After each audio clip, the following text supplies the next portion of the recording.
We're going to call to order the council meeting of July 22nd, 2014.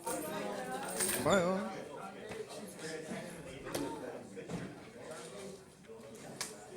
Hello? Hello?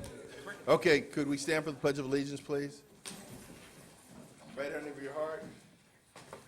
I pledge allegiance to the flag of the United States of America and to the republic for which it stands, one nation, under God, indivisible, with liberty and justice for all. Mr. Rubino.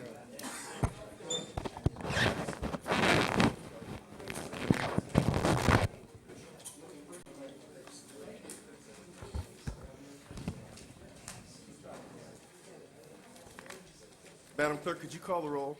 A quorum is present. Any persons wishing to address the council on any agendas items other than public hearings may do so at this time. Close public comment.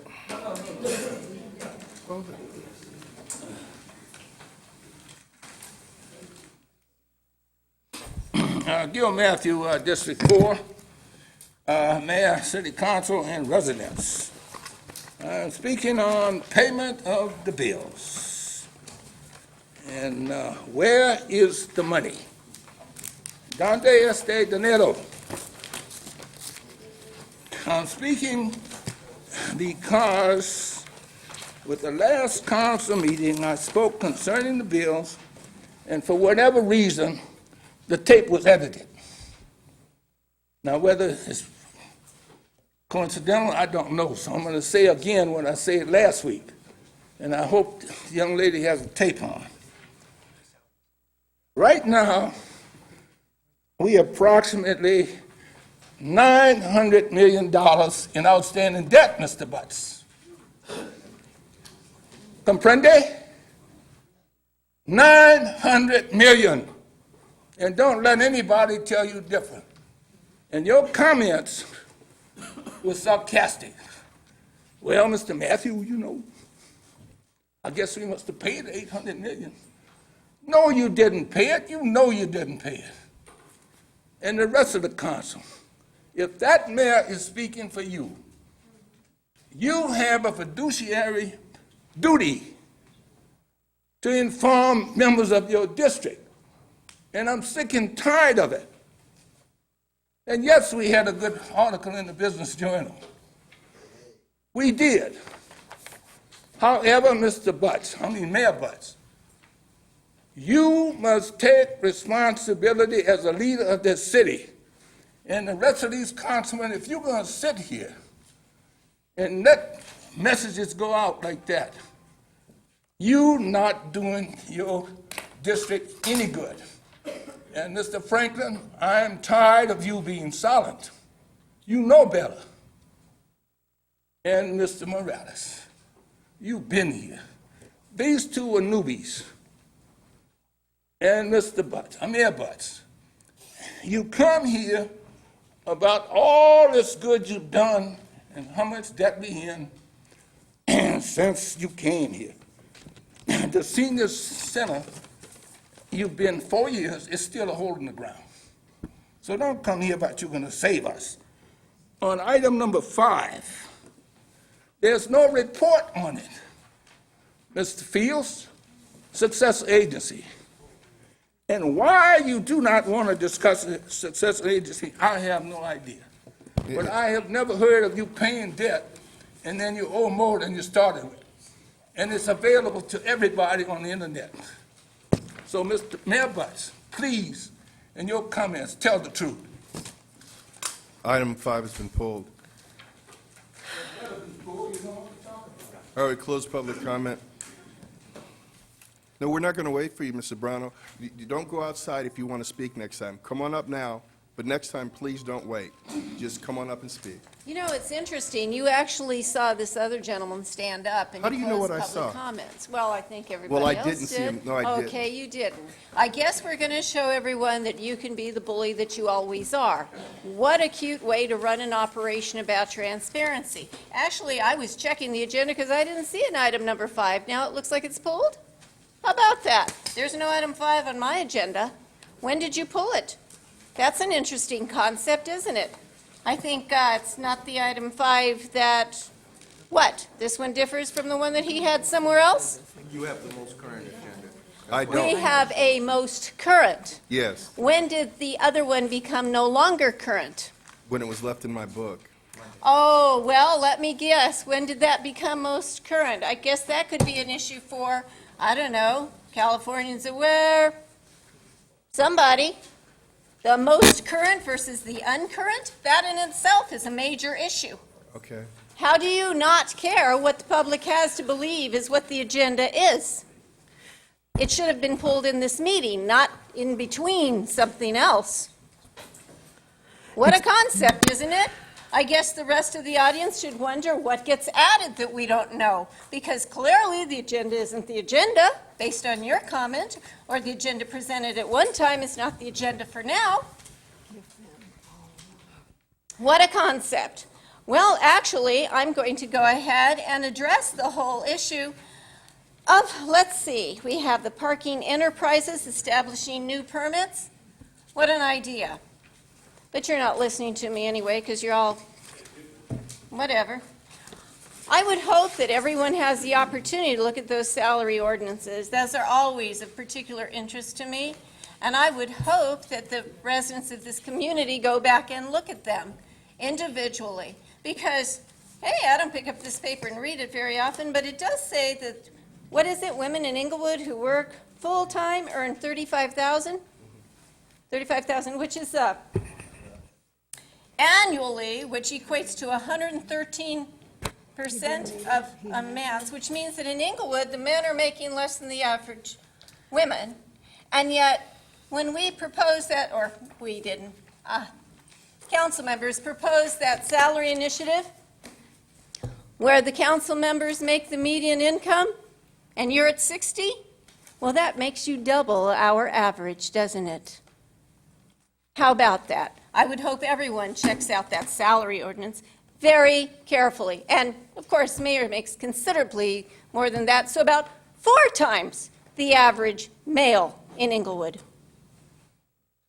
Mayor, can I just want to state for the record that on Monday, the agenda was revised, and I'm sorry you didn't get a copy, but it was revised, and we did pass them out, and I thought that you had gotten one, but seeing that you didn't, we apologize for that. No problem.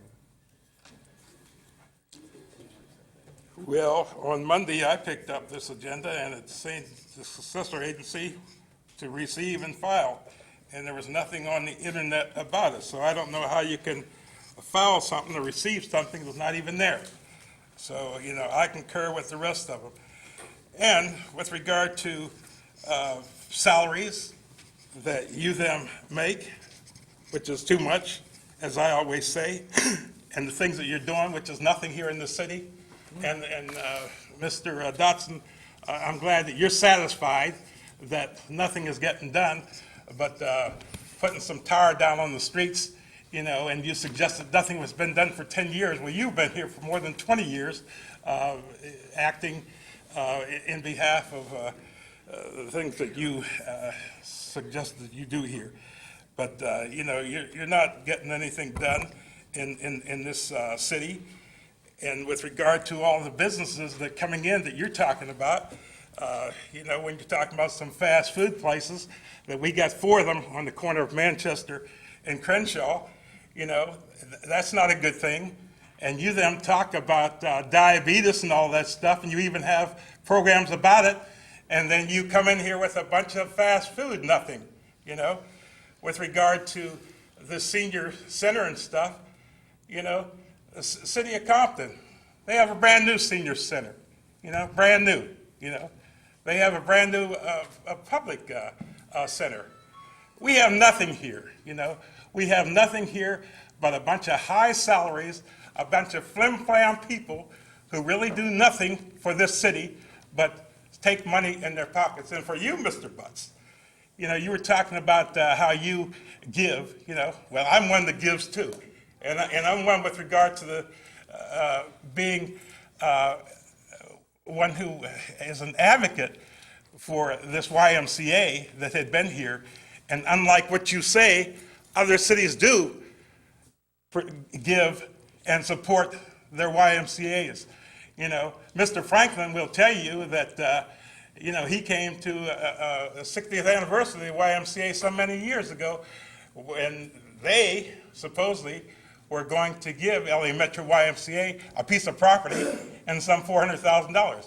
They backed away from it with Mayor Dorn here, who supported you in coming in here.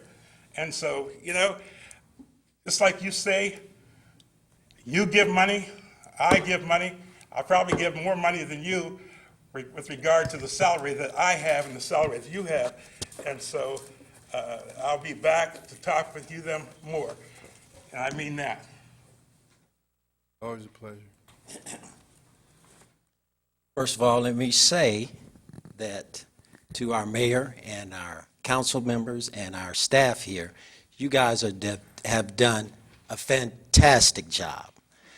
Fantastic job. I don't know where some of these people live at, but I live in like 4 districts. My family has been in Inglewood for over 60 years. I'm 54 now.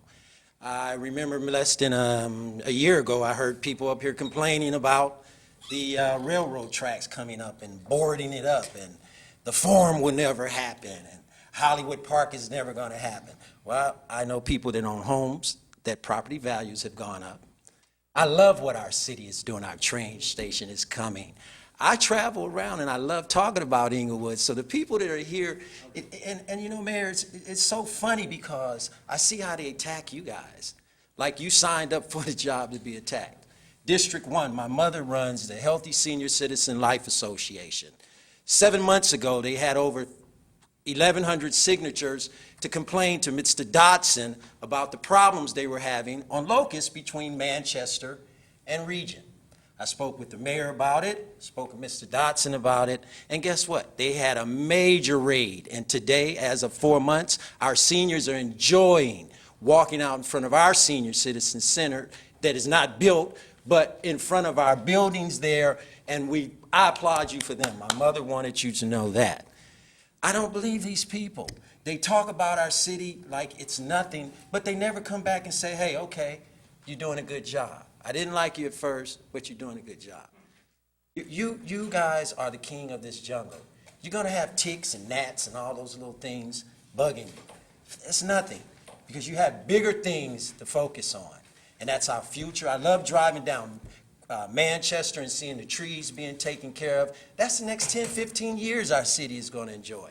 So please, when these people attack you guys, or they come up here with some type of anger in their hearts, I want them to stay in Inglewood, but I want them to see Inglewood for what we are today and where we're going. So I applaud you guys. Great job. Keep up the good work. Thank you. Here, close public comment. Item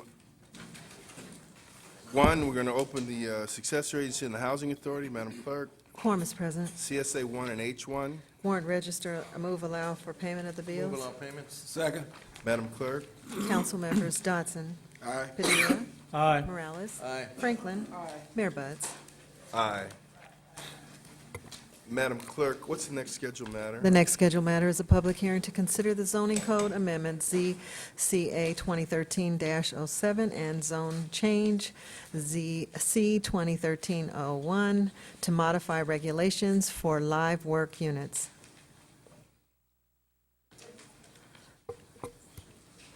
Has notice of the hearing been given in a time, form, and manners required by law, and do you have the affidavit on file? Notice has been given and affidavit is on file. Have any communications been received? No communications have been received. Is there a staff report on the matter? Ms. Tatum, welcome. Thank you.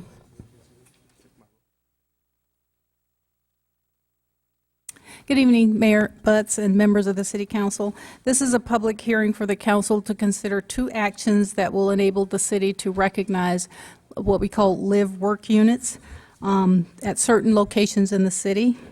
Staff has worked really closely with the artist community or the creative community in Inglewood to accomplish these 2 actions that we're requesting that the council consider tonight. Back in 2009, this process has actually been quite a few years in the making. It started back in 2009 and probably even earlier than that, but the most recent direction from council came back in 2009 to look at considering live-work opportunities. And let me just briefly define live-work. Live-work is it's a commercial or an industrial establishment where the tenant actually has a living component as a part of the space that otherwise has either a primary commercial activity associated with it or a primary industrial activity associated with it. So based upon the direction of council back in 2009, staff started to work with the artist community, and in 2010 went to the Planning Commission with a draft code amendment to address live-work units in the city. At the time, the artist community asked for some additional time to work with staff to refine those standards that we considered back in 2010, and we've actually been working with them since that time. So in July of 2013, we took a revised ordinance back to the Planning Commission, and Planning Commission considered that ordinance and asked staff to go back and to do a community workshop or to reach out to the broader community, not just to the artists. So in July of 2013, we conducted a workshop, a public workshop, to invite further comment and review of the proposed standards for the live-work ordinance. And then in May of 2014, the Planning Commission recommended that City Council adopt a zoning code amendment which would establish standards, development standards for live-work, and also a code change that would establish what we call a live-work overlay zone. That overlay zone would allow the underlying zoning, which would be either commercial or industrial, to remain in place, yet the overlay, which is the live-work overlay, would allow specific uses and the specific standards of the live-work ordinance to be put in place at that location. Over the past several decades, live-work ordinances have been adopted by a number of cities, not only in California but throughout the nation.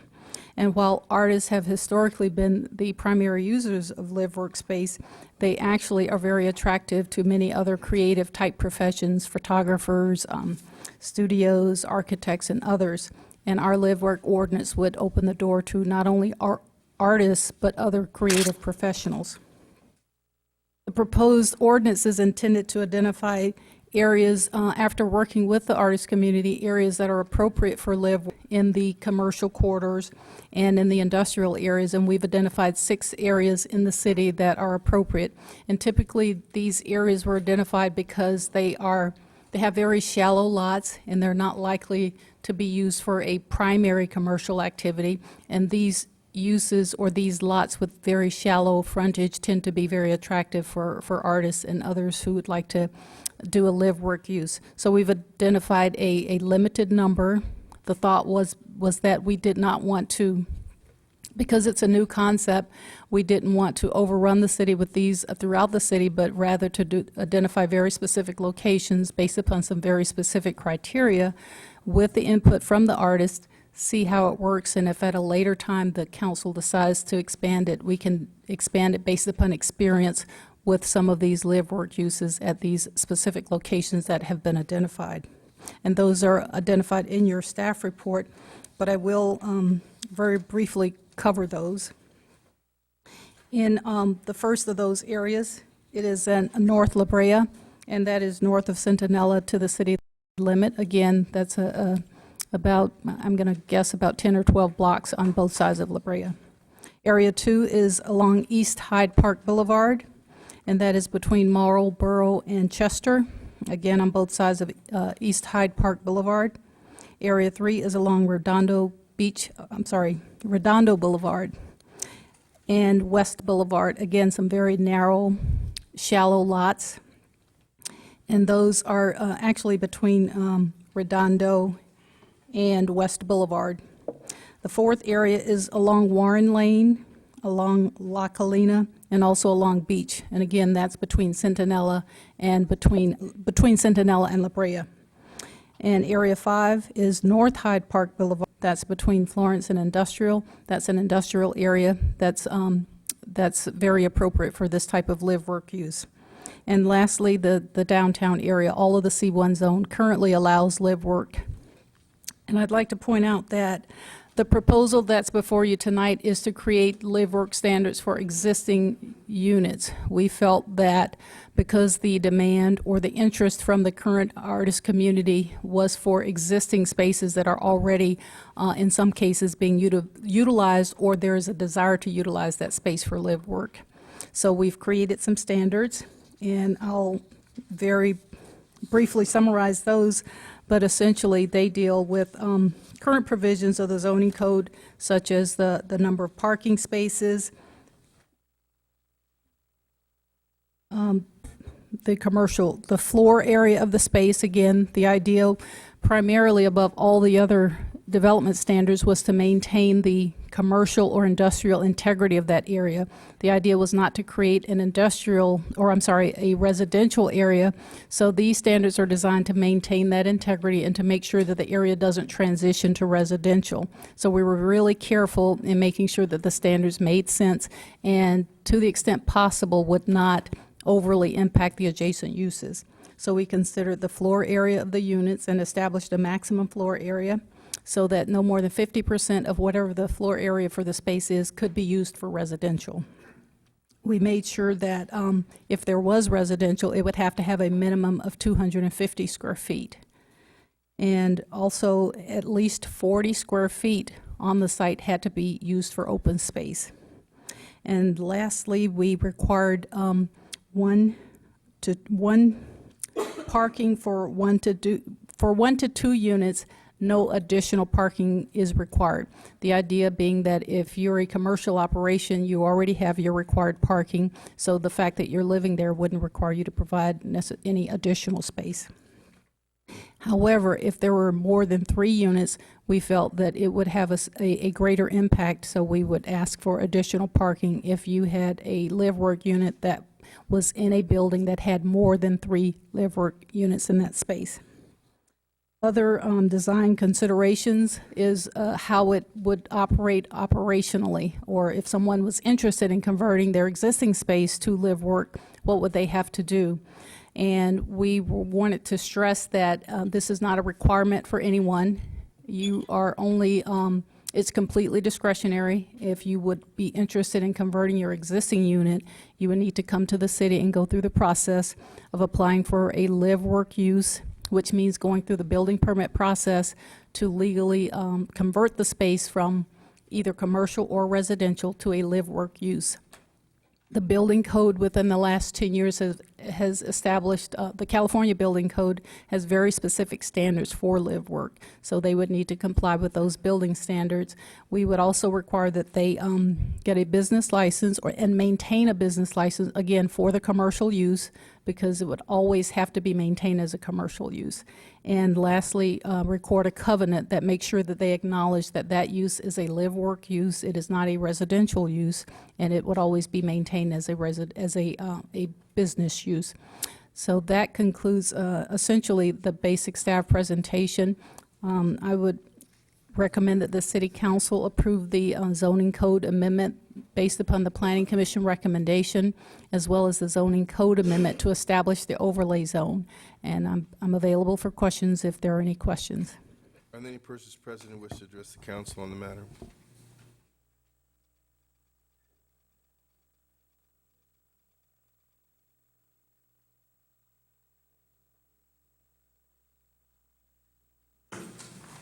Good evening, council members, mayor. Christopher Mercier, architect, resident artist in Inglewood. We've been working on this for a long time, as Linda kind of presented. It's a process that actually started in 2006 when we wrote a letter and asking the city that they should kind of revise this condition, and it's taken years to kind of get ground, and we went through some up and down. But there's been a lot of people involved, a lot of artists, a lot of creative people in the city, and we're really happy with where it's gotten to. And I just want to say that we're looking for your support because we feel like we put it together. It's pretty good. Thank you. Thank you, sir.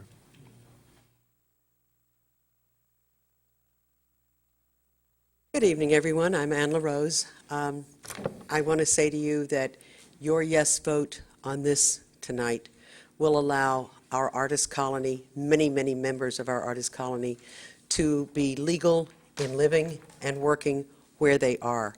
It will also help to grow our artist colony in Inglewood, which will help with Inglewood's public relations, the way other cities perceive us, the way other people outside of Inglewood perceive us. It really is a win-win for Inglewood, and I do hope that we can have a yes vote from all of you. Thank you so much. Thank you.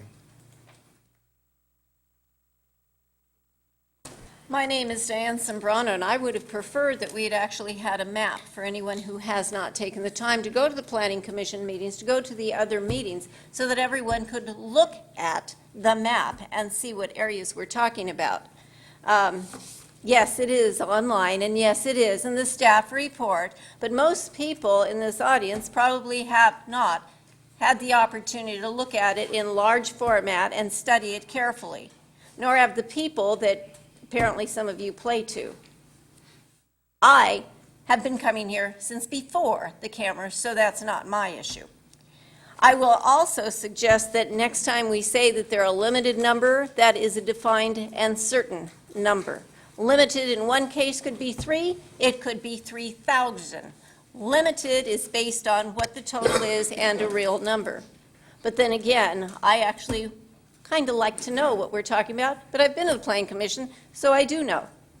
So, yes, I am outspoken, and I think that we all should, no matter how much some of you don't like us to. This is our community, the collective community of each and every resident of this community, not just developers. And I'm going to suggest that maybe we stick to the agenda, as those of us who regularly attend do.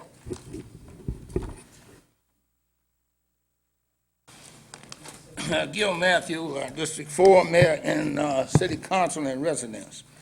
Expansion of cultural arts is a good idea. And I think as much support as can be given by this council, it should be done.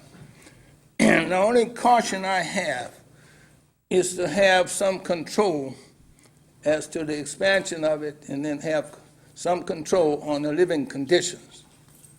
But over on balance, it's one of the best things that can happen to Inglewood, cultural arts.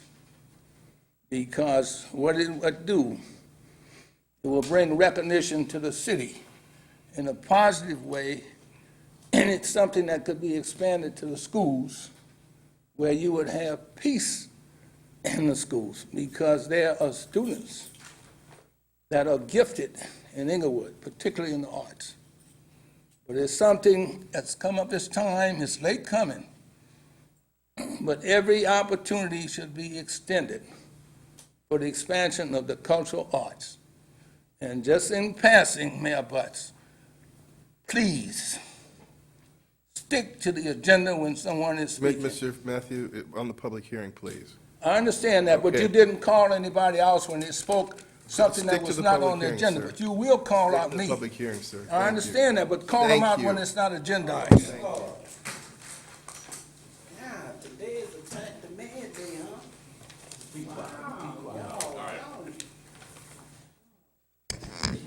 My name is Willie A.G., and I live in the beautiful city of Inglewood. And y'all know something? This is going to make Inglewood much, much, much more beautiful.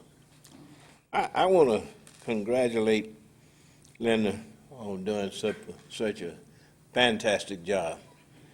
And Ann, I know her very, very well. If she put her name on this, it's got to be right. I don't need a map. I know the area because Linda explained it. Even Ray Charles would know about it, you know? Of course, we got people sitting in the audience that don't know what's going on, but they've been here for 50, 60 years. You know, I guess they go leave here and go home and sit there until next Tuesday night, and they come back again. You know, I look at the city every day, and I will put my bet on this that the council see it just like I do. Absolutely. This is something that's great. Councilman from the 2nd District, you are a genius, man. I'm proud of you. Absolutely. Keep up the good work. Thank you very much. Linda, you're awesome. Absolutely. The city should be grateful, and I know they are. Thank you very much.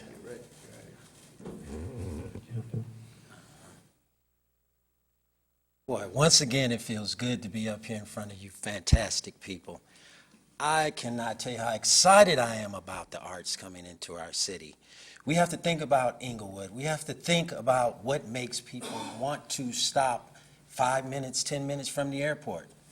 Huntington Beach, El Segundo, Culver City, and you got Hollywood. These are attractions, and the arts being here, and I want to applaud these people for behind the scenes. These are some unsung heroes that have been fighting battles in this city, and I applaud you guys for bringing it to the forefront. Now, we can't live in the rearview mirror every day. We're going to crash.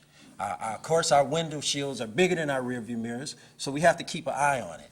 I think that what was. There's a way to find out about everything. The Adobe house here in Inglewood. How long has it been here? How many people still don't know about it? And how many people would love to know about it? So these new things, the new things that are happening, I encourage you guys to go all out. This is a city of sound. This is a city of action, food, entertainment, arts. That's what we are. And I please, our guys know, you guys know which way to go. You're adults and you're business people. Thank you.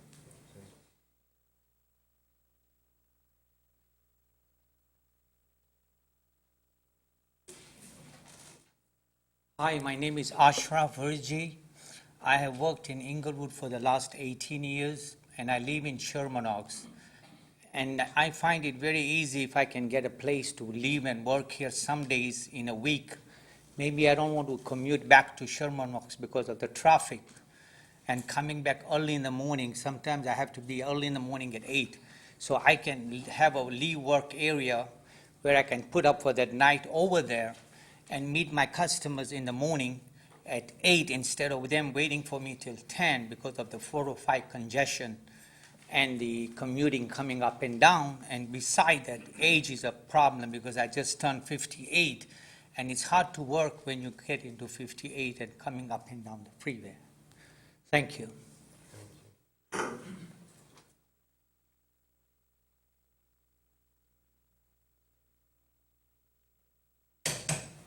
Roy Fisher, the 1st District. I concur that these artists in this community would be a wonderful idea. I do have some concerns, though. We talked about the parking and how that would impact the area in which these studios or artist studios might be. The other thing that concerned me is how are we going to police this once we get it done, because just like it was suggested, it wasn't specific for housing, but it's a chance that if it's not looked at on some regular basis, that instead of being a business-based living quarter, it could just be a living quarter. So those are my concerns, and I hope that you would plan on how you're going to police that. Thank you. Thank you.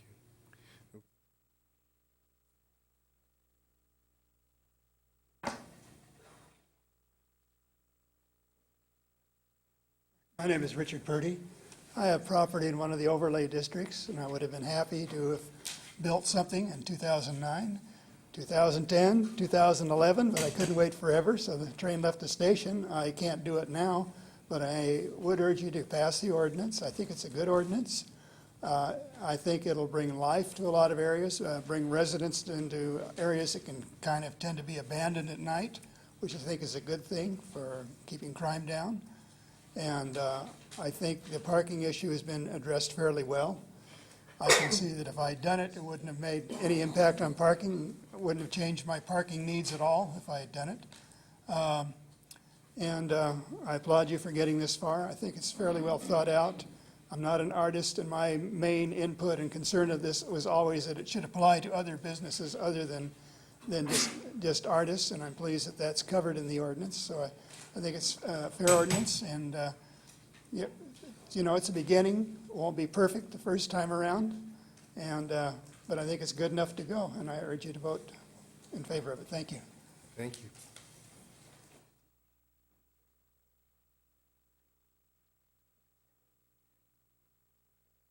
Hello, my name is Shawneen Beck. I'm a resident of Inglewood and currently in the midst of purchasing the property, the Frank D. Parent Estate. And my property sits on La Colina and Beach.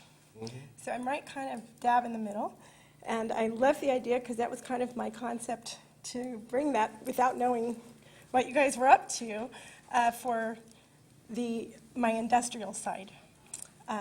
So I just want to introduce myself. Sounds like, because I will be developing something to that fashion, especially if you pass it, yes please. I would love to work and hear what you guys have in mind, because you could be part of building exactly what your needs and concerns are to meet those. Thank you and welcome. So thank you. Thank you. Good evening, Council. My name is Abdul Sharif. I'm the owner of the property located on West Boulevard from High Park to 67, that old block. I've been waiting, coming to the council for the approval of this project.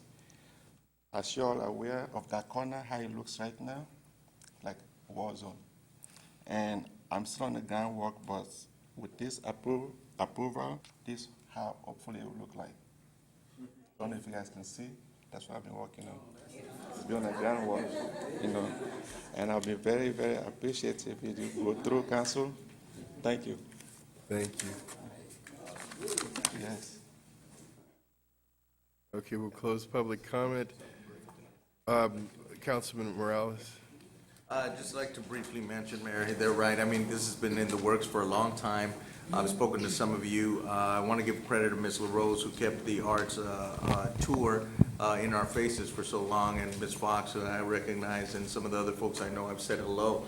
I congratulate you guys for kind of sticking with it and letting us know that the arts is growing in the city of Inglewood, and more than that, getting us excited about it. You know, we know how special that is. We've seen those articles, and you know, the city's going to get a lot out of it. So hopefully this goes a long way in growing that part of the community and establishing us as someone who welcomes you, but at the same time seeing you step it up as well. So we look forward to that. I wanted to say to staff, thank you for just following through. I remember '06 when this conversation started, so happy to support it. I want to thank Ms. Tatum as well. I want to thank Ms. LaRose. Most people don't know that Inglewood has as large or larger an artist community than even Santa Monica. And so this is just something that's, you know, well overdue, and we're just glad to bring it forward and make it happen. Motion to waive further reading. Second. Comment? Comment, Councilman Franklin. Yes, I too want to reach out to the artists for their perseverance, endurance, and patience since '06, that you've had the vision and then trying to bring your dream into reality. And I think also that we need to give credit to the the Planning Commission on their endurance on reaching out to staff to identify this is a value, not only for the benefit of the artist, but that has a value to the city, and that has been a concept that has been envisioned also with Ann LaRose and others. Couple of comments. You did indicate that there was a process that you were going through, but I want to reach out that in July and August of 2013, you took a tour of a number of the artist studios.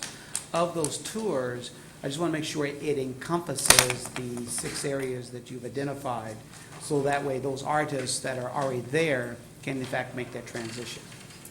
We did more than that. In addition to going to look at those various facilities, we actually laid out floor plans, compared the floor plans with what the requirements are, just to make sure that we were either there or very, very close and could make it work. And that was a part of what took so long, because we wanted to make sure that It's not perfect, and we didn't address every single thing, but we tried to, working with the artists, tried to address as much as we possibly could to make it as broadly applicable as possible.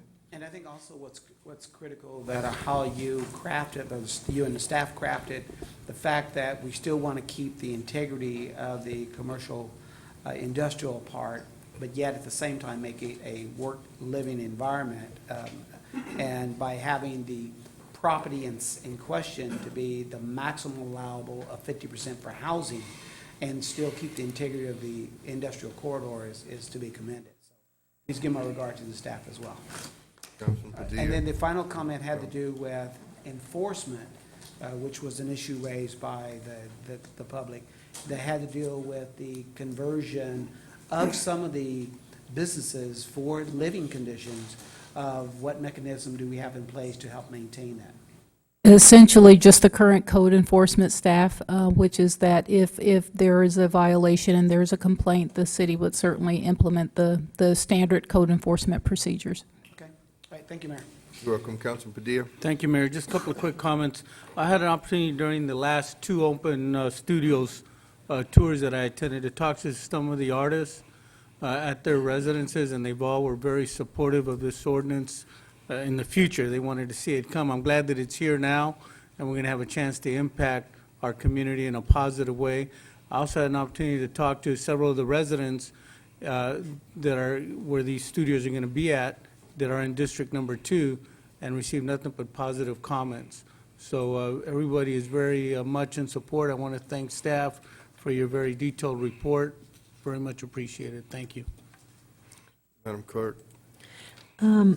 Council members Dodson. Aye. Padilla. Aye. Morales. Aye. Franklin. Aye. Mayor Buds. Aye. Move item 2. Madam Clerk. Council members Dodson. Aye. Padilla. Aye. Morales. Aye. Franklin. Aye. Mayor Buds. Aye. And is this just an introduction for 4 and 5, or we need a vote? I'm sorry, I didn't hear We you. already did Oh. the one. No, we just need to introduce on 4 and 5. Okay, I'll introduce 4 and 5. Second. Well, you don't have to vote on We don't it. have to vote. That's right. Okay, Okay. Madam Clerk, what's the next scheduled matter? The next scheduled matter is a public hearing to approve the fiscal year 2014-15 annual action plan for submission to the United States Department of Housing and Urban Development, Los Angeles Field Office. Has notice of the hearing been given in a time, form, and manner as required by law, and do you have the affidavit on file? Notice has been given, and affidavit is on file. Have any communications been received? No communications have been received. Is there a staff report on the matter? Yes, Mr. Damian Pipkin, Grants Manager, will give the staff report. Welcome, Mr. Pipkin. Good evening, Mayor and Council. Good evening, audience. We're here tonight for a public hearing to approve the draft annual action plan for fiscal year 2012-2015, which begins October 1st, 2014, and runs through September 30, 2015. Basically, we have conducted some community meetings and had input. We had a previous public hearing to discuss the community needs for housing and social services. And the city will be receiving $1,464,417 for the Community Development Block Grant Program. It's not as much as last year's roughly 4 to 5% cut, just due to budget constraints on the federal level. But we are going to be able to fund our summer camp programs as we have in the past for Saminsky Park, for Lock Haven, Center Park, and for Rogers Park for children, when they're out in the summer. And then we'll also be able to provide senior meals, so we'll be able to keep that funding at a high level for seniors on fixed incomes who, the prices aren't going down out here, unfortunately. So we want to make sure that they get their hot meals and people are checking in on them as necessary. The other part that CDBG funds are used for, Community Development Block Grant, is tenant housing rights services. So if there's a landlord dispute, people can use the fair housing services that are available through our department. And lastly, people always cry about their streets and sidewalks. So for the residents in the CDBG eligible areas will be able to provide street and sidewalk maintenance. The second program that we are receiving funds for from HUD is the home program, $631,721, which is a slight increase of about 4 to 5%. And that program will be used to fund tenant-based rental assistance for seniors who are 62 years or over, having trouble with their making their rents, due to fixed income situations. Persons who are permanently disabled, and for honorably discharged veterans. Some carryover funds that we will be using are for housing rehabilitation services for our seniors. We've been out to some of the homes of our seniors, looking at their roofing, their electrical, plumbing, and we're hoping to assist 4 to 5 people this year, and then the remainder of the people next year. Lastly,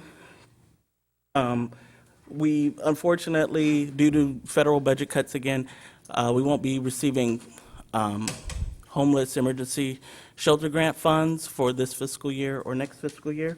But this weekend, I actually attended a South Bay Coalition for the Homeless event, and St. Margaret's Center was there, along with other nonprofits and county agencies. And although they'll be receiving funding from, various sources, they'll be able to assist us. So if there are homeless situations, primarily families who are seeking shelter, you can give our office a call. For any of the items I just mentioned here, and our number is 310-412-8844. I'll give you that number again. It's 310-412-8844. So although we won't have, the resources specifically for homeless, we will have our partners in the nonprofit and in the governmental sector to assist us. And that concludes my report. Any persons present that wish to comment on the matter? Close public comment. I move approval. Second. Madam Clerk. Council members Dotson. Aye. Padilla. Aye. Morales. Aye. Franklin. Aye. Mayor Butts. Aye. Madam Clerk, what's the next scheduled matter? The next scheduled matter is a public hearing to consider placing delinquent sewer and refuge account on the tax roll for collection. Has the notice of this hearing been given the time, form, and manner as required by law, and do you have the affidavit on file? Notice has been given and affidavit is on file. Any communications been received on the matter? Communications have been received, but I think they have also been resolved with finance. All right. Is there a staff report, Mr. Fields? Yes, Mr. Harjinder Singh, our finance supervisor, will give the staff report. Welcome, Mr. Singh. Thank you. Good evening, Mayor and council members. I'm here to present a public hearing to place outstanding delinquent refuse and sewer charges on the property tax bill for collection. The majority of Inglewood residents and businesses receive water, refuse, and sewer services from the city, but approximately 1/4 of the city receives refuse and sewer services only, and the water is provided by an outside agency. For this section of the city, there is no mechanism to enforce collection of refuse and sewer fees. The County of Los Angeles mandates that refuse and sewer be provided to all residents and businesses for health and safety reasons.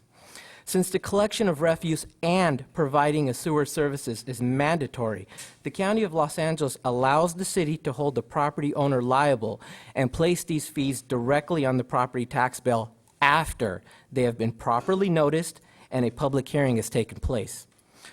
As of May 31st, 2014, there were 356 delinquent refuse and sewer accounts with charges in excess of $250 and past due more than 90 days. The total outstanding amount of these accounts represents $176,419 of uncollected revenue. Each year, the city reviews delinquent refuse and sewer accounts and submits them to the County of Los Angeles for placement on the property tax rolls for collection. Full collection of these outstanding charges prevents utility customers who are in good standing from having to subsidize the service delivery cost to others. The proposed 2014 year lien list contains residential single-family, multi-unit apartment buildings, and commercial properties.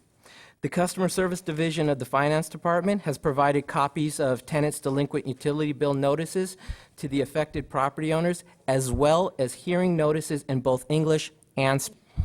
As in past years, the Finance Department will work directly with property owners to resolve issues concerning their delinquent accounts through the hearing date, and will work with customers to resolve their delinquent balances even after the lien has been submitted to the County of Los Angeles. As of today, the Finance Department has worked with 44 property owners to have them removed from the lien list. And we look forward to working with any additional property owners that would like to resolve this issue directly. Thank you. Thank you. Any persons from the public who would like to comment to the council on the matter? Hello, Council and Mayor. Thank you very much for your time. We've been a property owner in Inglewood for about 20 years, and I do not disagree with what Mr. Singh had just said regarding the delinquent accounts. They do need to be paid, but I do feel that $250 is a very low number. Our bill is $130 a month, and at times we have difficulty paying that. So putting a $250 tax or leaving at $250 would being too low of a number. Because sometimes if you're 1 or 2 months behind, you would easily be within that range to have a lien on your tax, which could adversely affect your credit. We would like to raise that to something more reasonable, maybe $500 or $1,000, where we would have some leniency in there in case of hard times. As many of you know, sometimes it's difficult to stay current with all of the bills that are available. Would that be a possibility in any way of changing that? We're just taking your comments right now. Oh, okay. All right, well, that's my comment. I would like to raise it to $500 or $1,000, please. Thank you.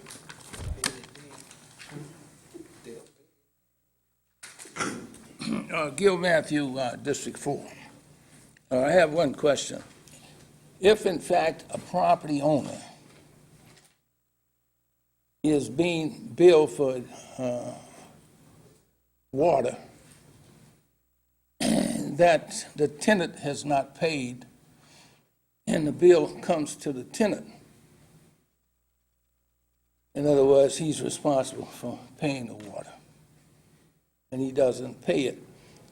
Now, what can be done to bill the tenant or collection agency for the tenant rather than put it on the property owner's tax bill when he did not, in fact, incur the bill?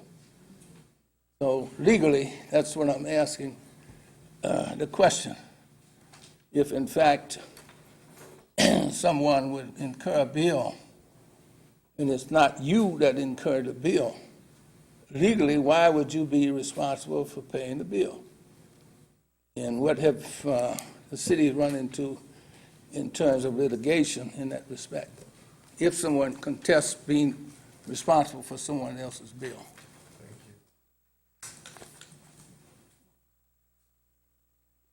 Council members, this has been an issue since the beginning of time, and at one time, anyone who was an owner would get a duplicate bill once it was past due. If that has ceased, I think we need to change that. If it continues, I would have hoped that that would have been brought out. Thank you. Mayor, Council, good afternoon. I want to comment on the this thing that he's talking about. Maybe I have a suggestion, or maybe it's a comment toward it. The sewer, if you add on a fee, and if I'm living on your property, and you own the property, you're supposed to make sure that my credit is good. Am I right? And then, if I don't pay the bill, would that make you responsible? Wouldn't it, the water bill, you know the bill I'm talking. So that is within the law. Being a property owner, because you put me on your property.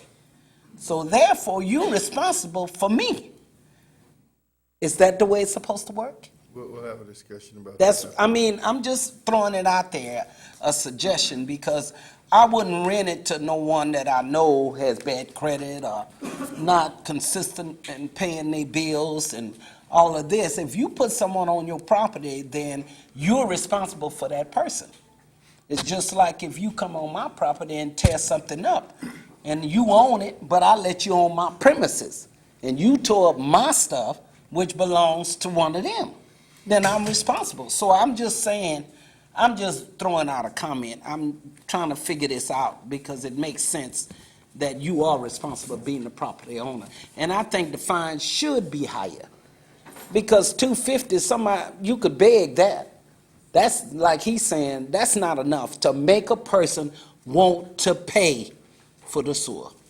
I think it should be a strong, strong fee. That way it'll open people's eyes. Oh, I don't want to be charged $1,000. That's it. Come in, just a suggestion.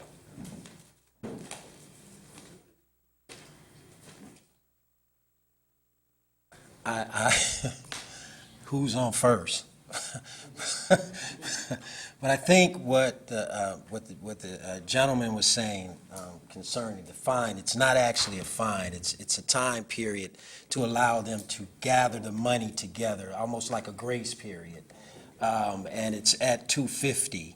And I do agree that in times like today, they are in our city, if possible, we can give a grace period to raise that from $250 to about $1,000, or somewhere in between that, or some give a little. I think what is the point that he's trying to bring home, and I'm for that if we can raise that as well.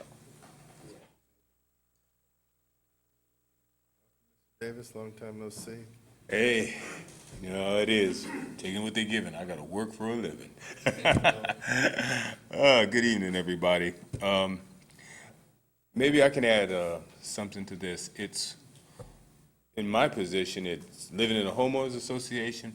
Water and sewage is included in the association dues, so the owner is responsible for paying that. However, if it's a personal house, and this has been going on for years, it's like we can't seem to come to an agreement on how to do it, because laws get in the way or emotions get in the way. But it gets to the point where we have to be big folks about this, adults, and say, if you use water and sewage, you have to pay for it, and that should be the last thing you should allow to run delinquent. Let your phone get turned off, let your lights get turned off. But your water bill and sewage bill has to be paid. And I can recall years ago when my association was young and people were not big people and adults about it, we started having problems. There was a couple of occasions our water actually got turned off. Boy, talk about motivation. Folks who hadn't paid their assessments in months, they had the money to get the water turned back on. And over time, laws changed where now you only can go behind 90 days on your assessments and you can have your house cleaned. I've done it twice as president.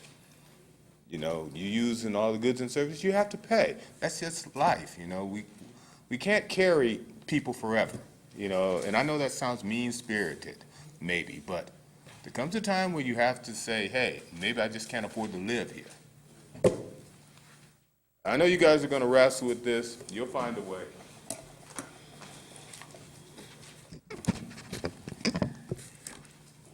I think $250 is a little low. I can support $500. Maybe that'll wake people up, Two things you can't do without in a house: sewer and water. Can't do without those. You have to pay them. So $500, I think would be, we have some people that's on a pretty tight budget, but, they should make sure that they can pay the water bill and the sewer bill. I just paid mine today, so. But a quick question, you feel it'd be easier once you got 500 behind to catch up than waiting till you were 250 behind? That's what I don't understand about that concept.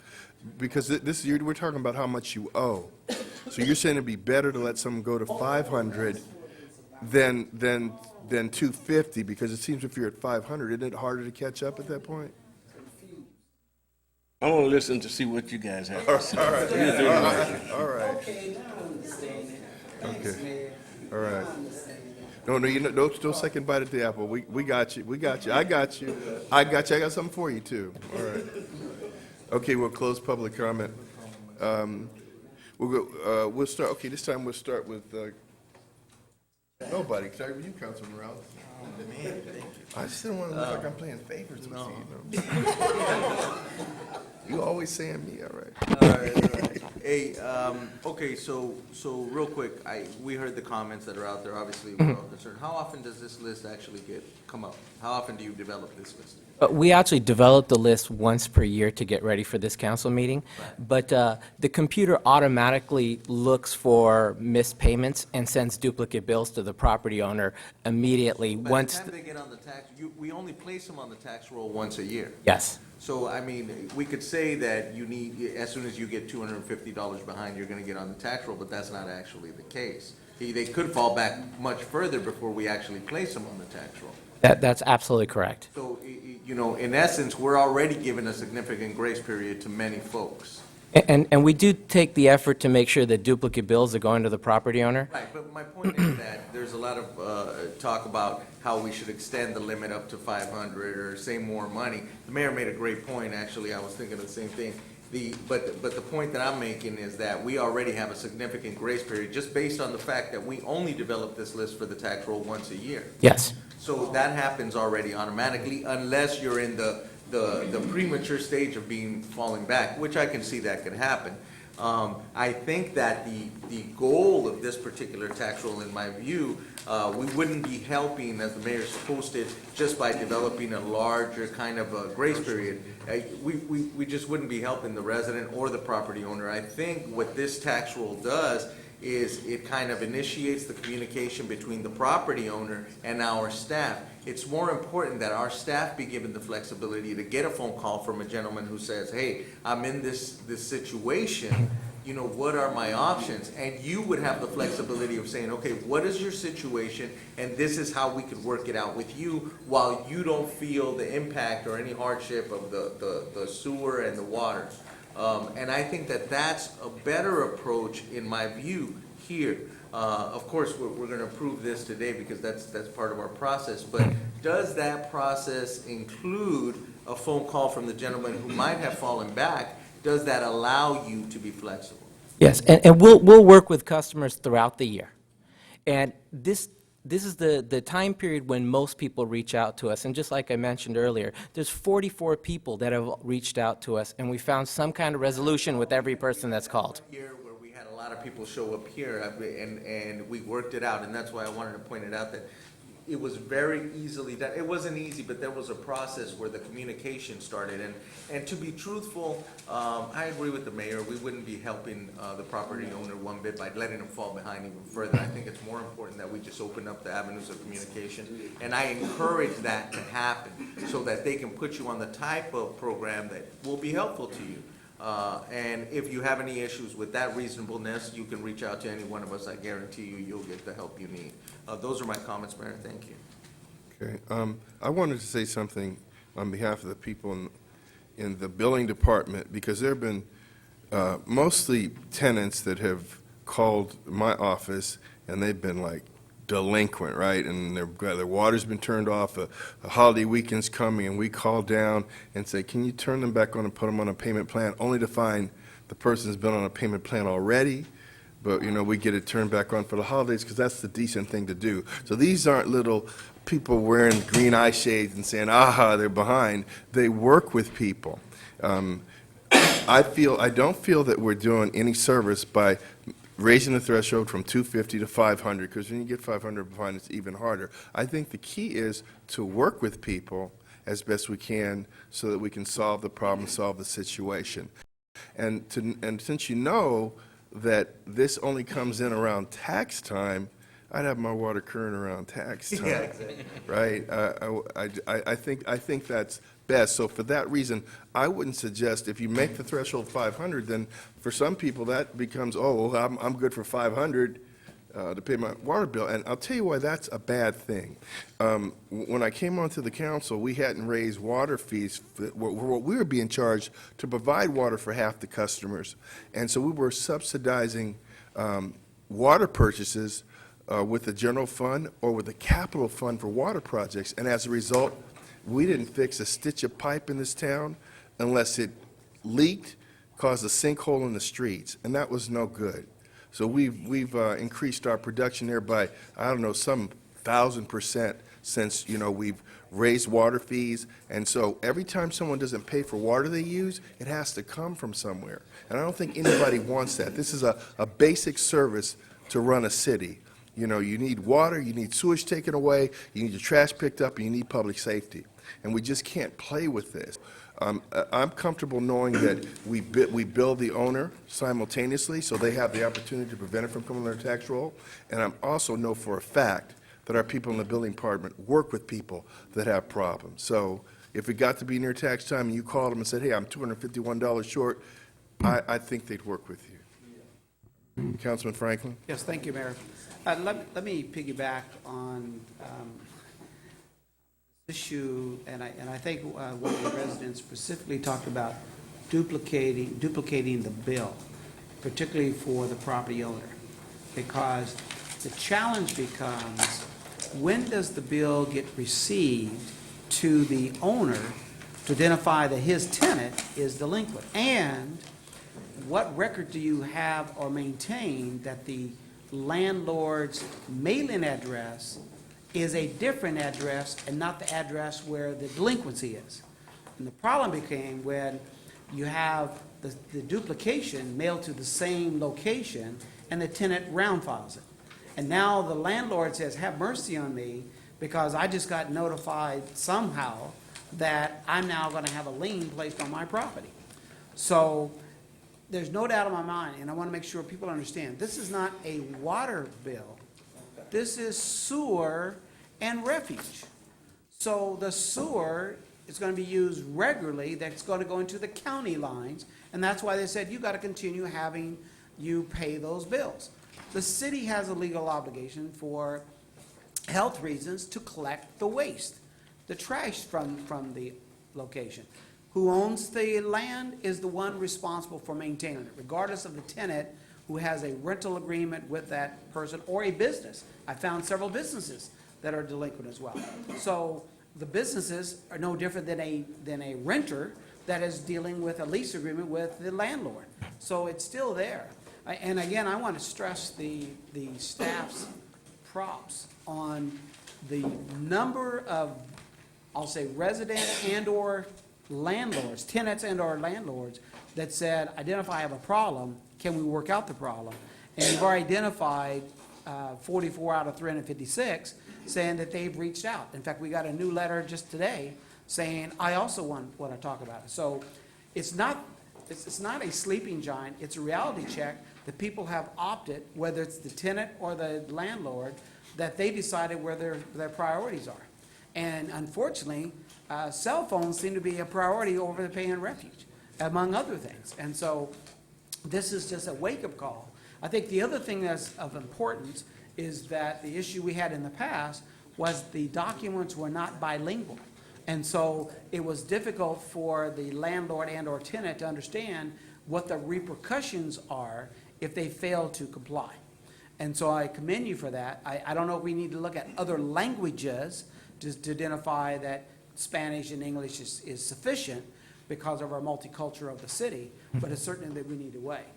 For identifying, as I heard a resident, if not owner, speak about wanting to increase the grace period of $500 versus our current $250, then that would nearly, based upon the dollar value we have here now, would be close to $500,000.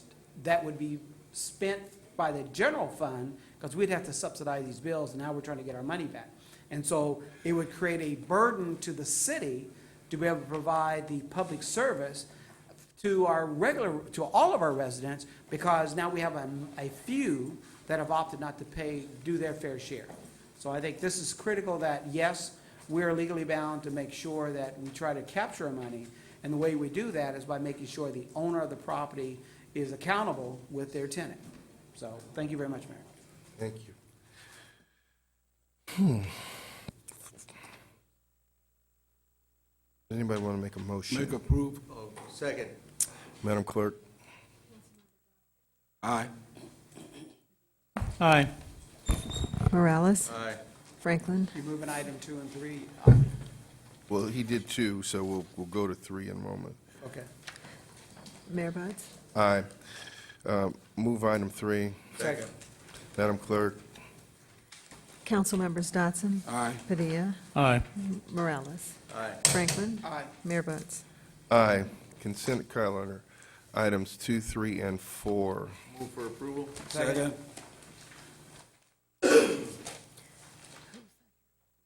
I know, I'm thinking for a second.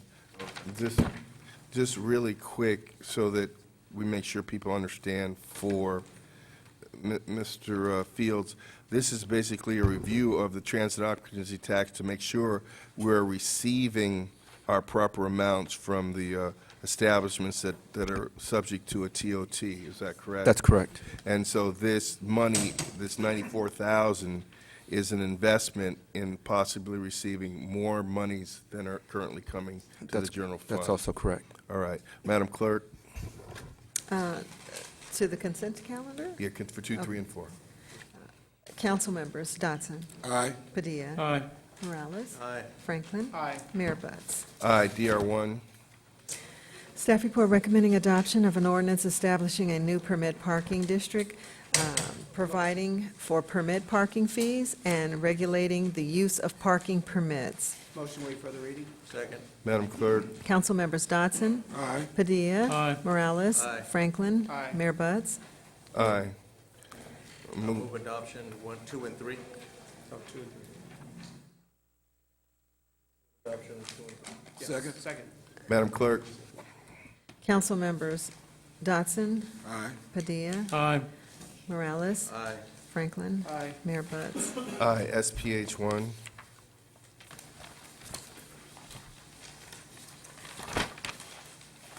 Staff report requesting that a public hearing be set to receive public comment to consider a zone change to reinstate and expand the CR zone to facilitate and relocation of the Hollywood Park Casino and surrounding uses. Set the public hearing for August 12th, 2014 at 7 p.m.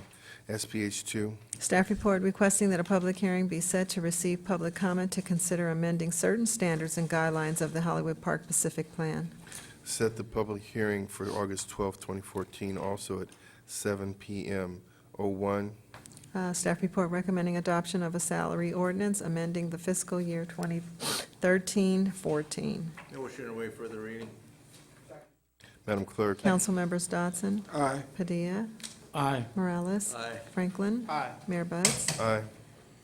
Move adoption. Second. Madam Clerk? Council members Dotson? Aye. Padilla? Aye. Morales? Aye. Franklin? Aye. Mayor Buds? Aye. 02. Staff report recommending adoption of an ordinance approving the secured property tax rates for the fiscal year beginning October 1st, 2014. Motion to wait for the reading. Second. Madam Clerk? Council members Dotson? Aye. Padilla? Aye. Morales? Aye. Franklin? Aye. Mayor Buds? Aye. Move adoption. Second. Comment, Mr. Fields, this is basically just or Ms. Quakey, this is a reiteration of our tax rates for last fiscal year and the year before that and the year before that. Have there been any changes in the secured property tax rates for this No, there fiscal year? have not been. Thank you. Madam Clerk? Council members Dotson? Aye. Padilla? Aye. Morales? Aye. Franklin? Aye. Mayor Buds? Aye. A1. Thank you, Mayor. There was no closed session items. That was difficult. A2. Thank you, Mayor. As to A2, there's no oral reports from the city attorney's office. CM1. Yes, good evening, Mayor and City Council. A couple of weeks ago, I informed the council and the public that we had issued approximately 1,500 building permits during last quarter. Roughly 50% of all those permits issued required a building plan check prior to issuance of the permit. This calculates to about 250 building permits plan checks conducted each month. So you can see that our staff is very busy. But what I wanted to point out tonight is that a couple of years ago, we initiated an expedited service program. And so we offer expedited plan checks for people who want their plans checked sooner than later. The normal process is for us to take about 8 to 10 weeks to plan check some plans, and with the expedited service, we can get them done in 3 to 4 weeks. So we have approximately 2 businesses a month that take advantage of that. So not only are we busy, but we're doing our part to get businesses up and running sooner than later. And then lastly, I just want to let the public and council know that we'll be having the Afro-Latin Festival of Music and Dance this weekend at Edward Vincent Park from 12 to 6 p.m. It's sponsored by the City of Inglewood and the Inglewood Cultural Arts Group, and which is a nonprofit, and admission is free. Thank you. CC1, Madam City Clerk. No comments tonight. Thank you, Mayor. Thank you. CT1, any verbal reports, Madam Treasurer? You're welcome with that. Just a brief comment regarding the Community Financial Workshop that, again, is tentative scheduled for August 17th. That will be held in the Community Room A from 1:30 until 3. Special thanks also to Councilman Padilla for offering his assistance. Thank you very much. And also, briefly mention a presentation at Councilman Franklin's Saturday at Hollywood Park. Town Hall is always well attended with just standing room only. Discussing based the city treasurer's duties and report, as well as the city treasurer's intern program. Also, we'll be discussing also the upcoming community financial workshop. For the very next day, I will be leaving for Utah to attend the Association of Public Treasurers annual conference. That concludes my remarks. Thank you, Madam Treasurer. Any person who wishes to address the council on any matter connected with city business not elsewhere considered on the agenda may do so at this time. I'd like the extra minute when I get through. My name is Alfonso Parker, Jr. I'm a Vietnam veteran, conscious objector, 1966-67. I have been dealing with the VA since I filed my claim March of '95. They had falsified records, trashed DD-214s, which I have the original. They trash your draft board registration when you turn 18 or upon graduation from high school. They trash your medical records. They trash your whole life. I've had a United States Air Force classified material secret clearance since 4 months after getting out of high school to 1990 was the last time I worked. I know how the system works. They have been trashing every war, every serviceman that participated in the United States campaigns, no matter what they are. And they're still doing it as I speak. They've trashed and shut down the Los Angeles operation. I've been speaking to you for years, whatever it's been here. I've had a fellow, well, no longer fellow comrade, wear his cover in here. He finally took it off, disrespected it, and I applaud you for that, sir. You are out of uniform. The next thing is this here. They shut down the operation in Los Angeles, the largest grouping of veterans in the States. The nearest one to us is less than 50% of the veterans in California. They've opened up a new cesspool in Arizona under the Arizona VA boss accused of covering up veterans' deaths linked to previous scandals. You have to understand the code language. It's United States Navy Marine Corps liberal arts degree trashing propaganda, military known as G7, G5, G4, and G2, where they trash your lives. From the day you were born, your parents, your offspring, anything goes. They are a rogue operation under the direction of the President of the United States, Commander-in-Chief, Secretary of Defense, Secretary of Treasury, and anybody else, AARP, all the participants. Disabled American veterans. They're talking about suing Boehner, Obama. Obama's not going to deal with the atrocities because he can't sue himself. Boehner's talking about suing Obama, and he can't sue because he has to sue himself, so they cannot sue themselves. The FBI just announced within a couple of weeks they're going to investigate the VA. The FBI was the I'm doing for this mess to go on. AARP, Disabled American Veterans, Catholic Church, they keep grandfather clausing, as she says, linked to previous scandal. They keep grandfather clausing you. You'll never get your money, you'll be dead, and they keep starting these campaigns, killing your young generation after generation after generation. I want CNN to come see me. I don't need you advocacies making jobs for yourself and not doing a damn thing. Some of you are doing good work in that area. Alfonso, your time. Can I get my 1 minute? No, sir. Your time. You see what we got here? I wonder, are you vetted by the United States Air Force at your level? Because you're in violation. You're committing an act of treason by participating and allowing these documents to be in the system. Thank you, sir. Much appreciated. Mr. Mayor, Council, my name is Joseph Texera. I'm asking this council to remove James Butts as council chair because he is creating threats to public safety and a legal liability for this city. James Butts is a liar and a hypocrite. James Butts is a liar because even though I have never made any threats against anyone here, James Butts recently lied and told the public that it was possible for the police to say that I was some sort of threat to public safety. Why? Butts said because I criticized him and called him a punk. Or let's just say this, he didn't say that, but what else have I really done? Webster's defines punk as a petty gangster or a hoodlum, which is what Butts is. I knew that Butts was lying because I'm a licensed therapist. Butts claimed something that was frankly impossible. And Butts is a hypocrite because even though I've never threatened anyone's safety, Butts publicly claimed that I was a threat. But when his flunkies, Willie Brown, Ethel Austin, and Stuart Bailey stand at this podium and yell and curse and imply or actually threaten me with violent or illegal acts, Butts never tells the public that any of them are threats to public safety.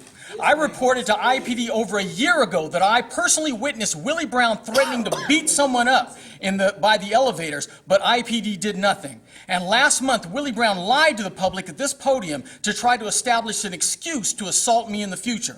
Stuart Bailey, one of the mayor's supporters, is so delusional that he actually told the council that he was going to stop me downstairs as I was coming to a meeting and not even let me come into the meeting unless he liked what I was going to say about Butts. And James Butts allows Ethel Austin to stand here and yell at people in the audience and use profanity and use bigoted slurs to attack not only me, but Butts and other critics. And Butts allowed her to stand here and threaten me, saying, quote, "Bar that man out before someone hurt that man." That's what she said, speaking about me. Before someone hurt that man. That's what she said on videotape in a city council with Butts listening. Who's going to hurt me? Willie Brown, Stuart Bailey, or Miss Austin herself? They are the threats to public safety. That's the kind of violent, deranged people who support James Butts and who James Butts supports. James Butts is exploiting the violent nature of his flunkies to try to violate my free speech and others that criticize Butts. He's endangering the safety of residents by creating his own posse of thugs to carry out the un-American violations of civil rights and free speech that the DA has now scared Butts out of doing himself. And this council must be put on notice that if I am harmed by any of Butts' thugs, Butts and this council will be held legally responsible for promoting and facilitating violence against residents, including myself. Thank you, Mr. Texera.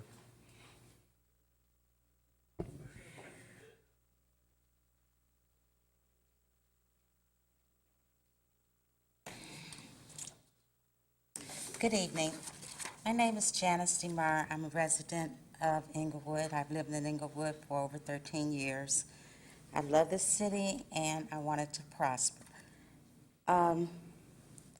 Originally, I had a concern that I had written a letter to Mayor Butts and to my councilman, Dotson, at the beginning of the month.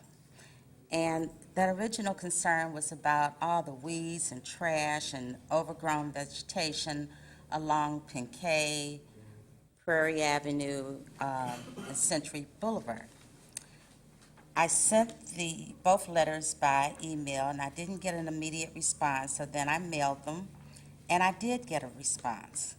And basically, the person that responded was saying that one of the reasons the vegetation wasn't being kept up because it was being renovated and whatnot, and afterwards it would be cleaned up.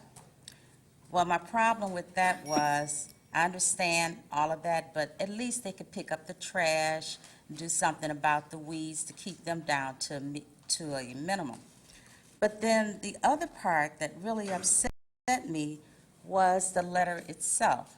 And you know what? I really hate to do this, but this bothered me so much because the letter that was sent in response to my letter was just so unprofessional that it just about made me cry. I felt that it was an embarrassment to the city of Inglewood and to the administration.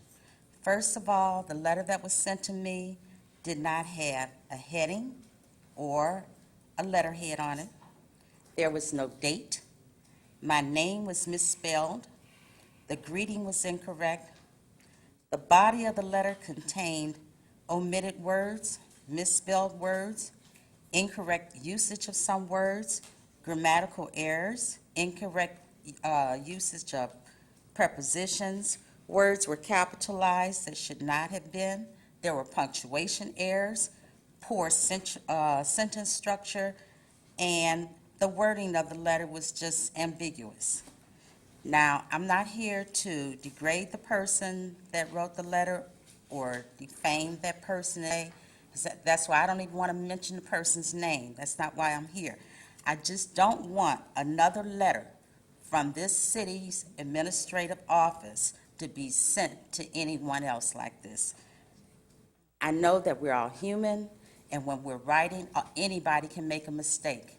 So I don't know what the solution is, if maybe this person needs to have someone else check their letters before they go out, or maybe they have other strong suits, so to speak, so maybe they shouldn't be writing letters. Maybe they should stick to something else. But this letter reflects poorly on the city and its administration. Ma'am, you're at time. And did the weeds get picked up at Pink Eye? Were the weeds clean? Most of them have been. I walk there almost every day. Okay, thank you. All right, thank you.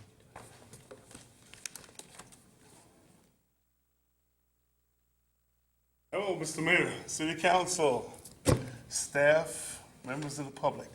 It is that time of year again, Jamaica Independence Time, right there in Inglewood, mine. We're inviting the mayor, the city council, and the entire city to come to Holy Faith Episcopalian Church on the 3rd of August. The city has been a participant here each year, and this year is particularly special because Reverend Alta Gracia, she's been promoted to a new Episcopalian church in New York. So this is our final service, our final period of time here. And it would be great if the city somehow could honor her, the great work she has done in the community here. At our festivities each year, we celebrate Jamaica's independence. We have steel band music, food to feed the masses en masse. It's a wonderful service overall. It brings the community together. So I just want to be here to extend the invitation. The Jamaica Council General is going to be sending invitations to each of you individually to come. And if there's some resolution or something that we could get for Reverend Alta Garcia and just to commemorate the moment, we'd appreciate it very much. Just want to thank you for the time. Thank you. Okay. Good evening. My name is Diane Sembrano. And as I referred to earlier, I don't know where we put on here just the little praise item, because apparently I missed it. You let someone carry on with absolutely no idea where they were going to just praise you and praise you and praise you. So, you know, I think that all rules should apply to all people, and they apparently don't. Just some people who want to praise you can speak for as long as they want to, anytime they want to, and others you call on the carpet when you haven't figured out what we're trying to say, and then we have somebody else misrepresent what we've said, and that seems to be standard op. But since there seems to have been some concern about the Sentinel Adobe, first of all, we do not work for the city. In fact, it was the residents of back then that actually, through their own initiative, purchased the property. That means they had bake sales, they had spaghetti dinners, they purchased the property themselves.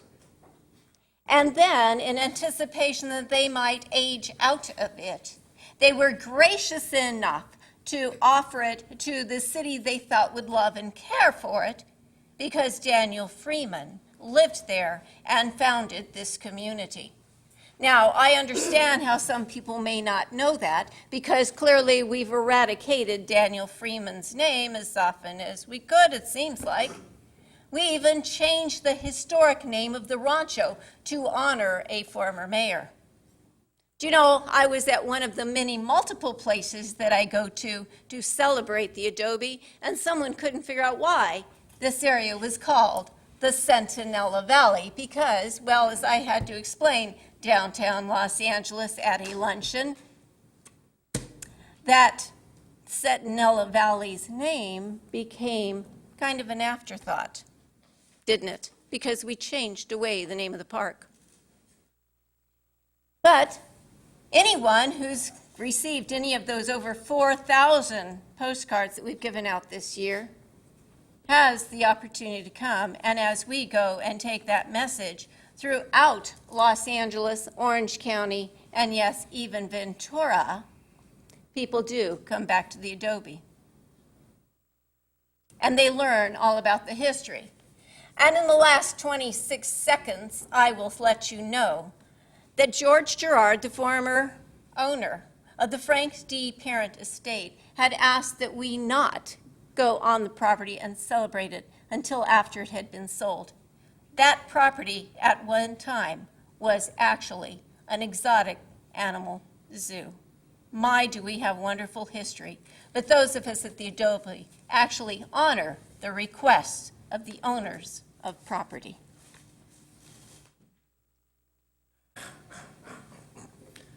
That's what I'm talking about. We have very intelligent people in our city to promote and advertise what's going on. That's the point I was making. She gracefully did exactly what I wanted her to do, to come up here and talk about some of the great things that are in our city. And we have to put more energy into that than being, I heard someone use the word bully. To come and stand in front of this microphone knowing that you guys can't do and you can't defend yourself, that's bullying to me. You know, how about having a conversation with you one-on-one? How about your offices that are open all day long for people to come there? But instead, we want to come to the Inglewood reality show here and make a spectacle of our city. I'm proud of our city. I love our city. And I hope that more people would just put their energy into the things that we are about, instead of overshadowing us with all the negative. So much beautiful information right here. So much. So if we can continue to do that, put our energy and focus it in a positive way about the city. I mean, hey, you ran for office before, I understand, I don't know, 4 or 5 people, maybe more, but that's the thing to do. If you want the city to run better, go out and run for office and do better. Because I love our city, and have a great Inglewood today.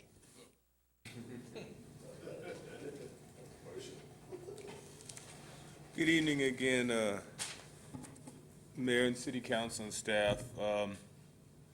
In keeping with the gentleman who just spoke, I too definitely want to see the city improve, and I'll give some folks some homilies. Mr. Fields, that city guy that came out, it's been about a month now. It's well done. It's been a while since we had one. Are you gonna, I hope you'll let me know, are we gonna do it quarterly or monthly? Because it's good to promote the city, you know, so folks know what's going on. Also, and this is a negative that I brought up some months ago. I took the liberty of just walking my block and counting how many piles there were on the grass. And when I got to like 11, I just stopped. I said, you know, if you go to Marina Del Rey, you don't see this. You see people walking their dogs, and they'll have their plastic bag in their hand because they care about where they live. Yeah, I'm talking to you that walks your dogs at night, let them take dumps in other people's yard, and you just walk away. Um, I believe in being a live and let live person, but my association just spent $2,000 completely refitting our irrigation system so we can plant grass and use as little water as possible. But I'll be doggone if I'm going to plant grass so somebody can come and take a dump, have their dog take a dump in it. We've got codes on the books, don't we? Where, I mean, if you find people, something tells me they'll stop walking their dogs. And see, that's reflective of where you live, people. I'm sorry, you know, you can take it anywhere you like. It's low class to let your dog dump in people's yards and you just leave it. You know, then the flies show up. It's a health hazard. I mean, come on. You know, we require that people pay for dog licensing. We should require that they clean up after their pets. You know? This isn't funny. And you know, it just keeps going on and going on. And it brings our city down. And I hope that code enforcement or somebody will get proactive about it. And other than that, you know, I'm glad the city's moving forward. I've been reading in the newspaper, things are moving. This is a good thing. And but these little things, man, it takes the bloom off the rose. You know what I mean? So, thank you for your time. Thank you, Mr. Davis. And I'm glad to see somebody does read the newspaper, too.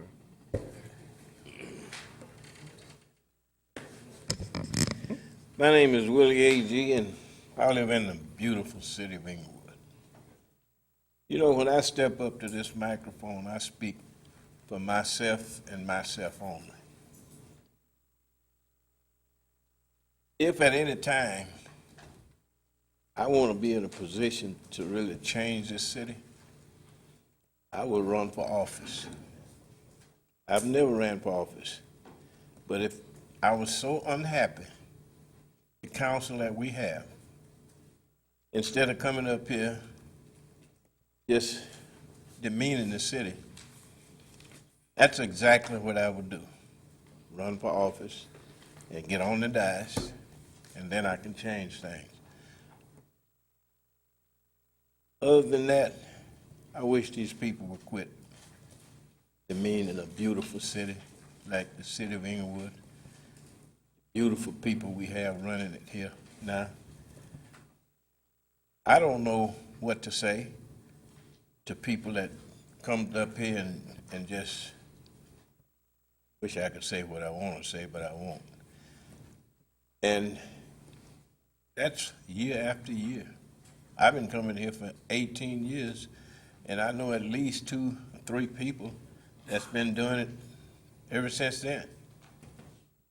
Every Tuesday, negative all the way. I don't see anything I can be negative about with these people. I know every one of them.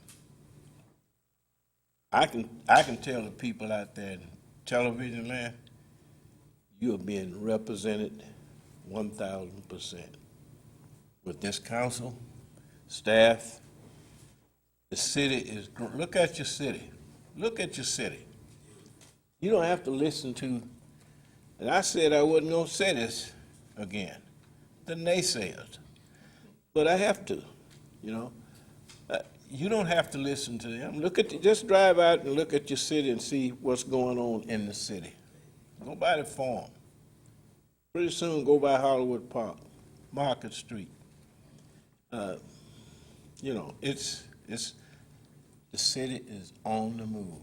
And the reason it's on the move is because of the fantastic people we got running this city.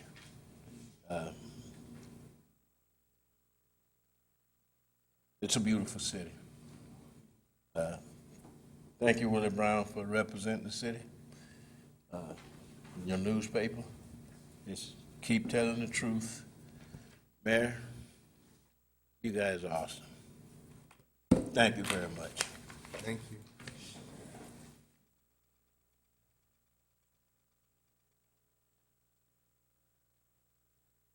Hello, Inglewood family.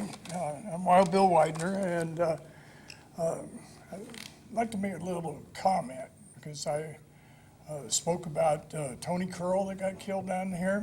When I was out in the lobby, I was talking to the sergeant, and he did the investigation on that. And he assured me that after Tony got shot and killed, that they didn't kick his body. So, that upset me when I'd heard that originally, and I hope I'll be back at the guy that I heard that from and ask him where he heard it from and so forth. But I like to keep those things straight as we come into them, because it's kind of like the story I heard about the mayor and the guy with the tennis shoes, and he didn't even go to that school, whatever the story was on that. Okay.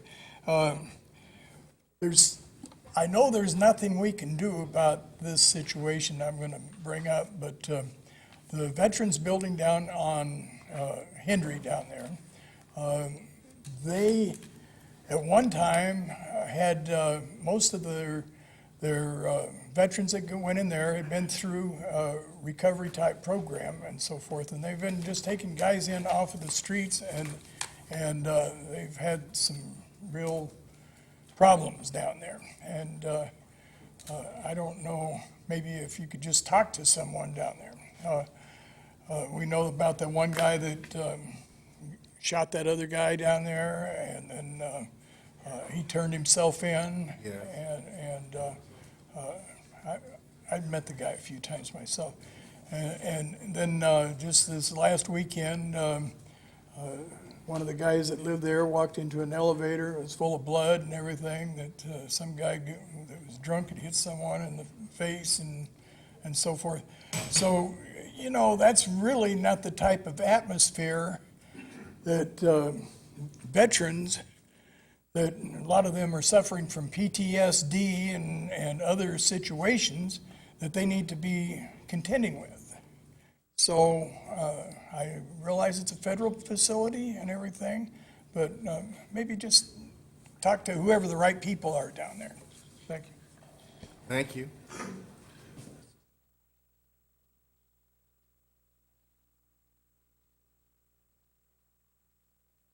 Good evening again, Leroy Fisher, the First District. There's several things I would like to say, and I would ask for time, Mayor Butts, but I'm sure that I won't be allowed that. But to begin with, you always talk about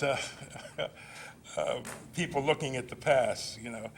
Last week when you were here, you talked to one of your staff and you mentioned a ordinance was passed in 1993, I think you said, and when you asked her, she responded it was 1944, actually.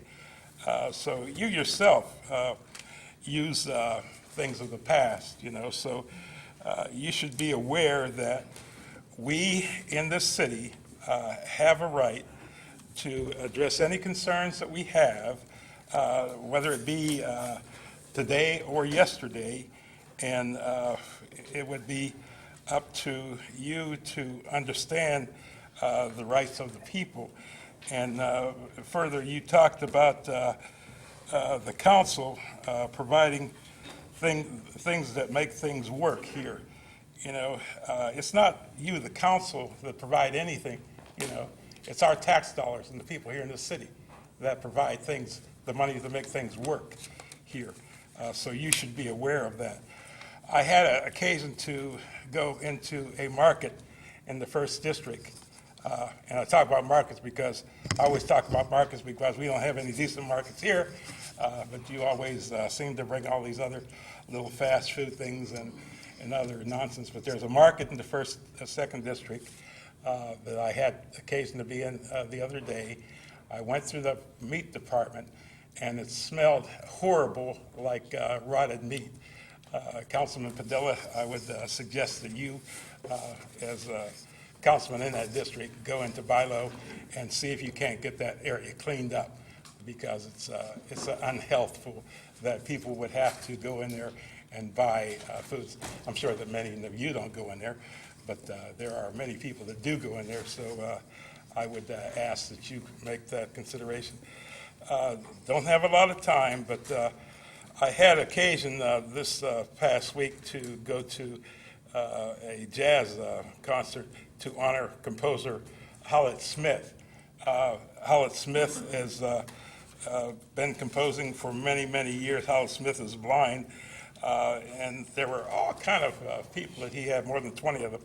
One of those people that he allowed to come up and sing was Pat Sly, a resident of this city.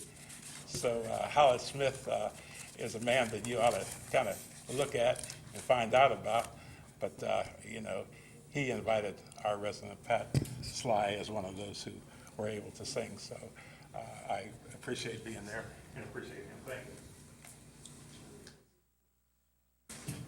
Thank you. Gil Matthew, District 4, Mayor, City Council, and residents. I firmly believe everyone has a right to their opinion. And we often hear about the naysayers. But let me remind you, if it were not for the naysayers, we would not have the United States of America. The people that disagreed with the government. And here again, I don't know what it means, but I believe I'd rather be a naysayer than an idiot and go along with what anybody says or the government is right.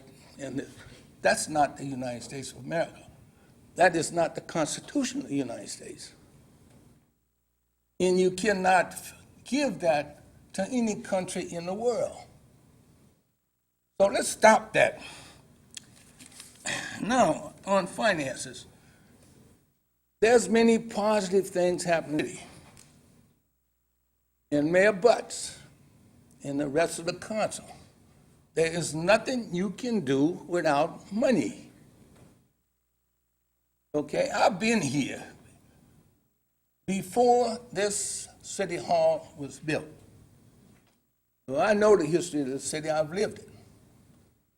So anytime you have people that come to this council and say, well, we want positive things, I have 3 minutes.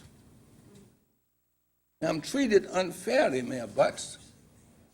You allow people to speak on items not agendized. And I tried it. And what did you say? Time's up. No, you can't talk. You got to be fair, son. I mean, not son, you know, I'm just older. You're definitely not your son. No, I'm older. That's why I call you that. I'm older. I'm 80 years old.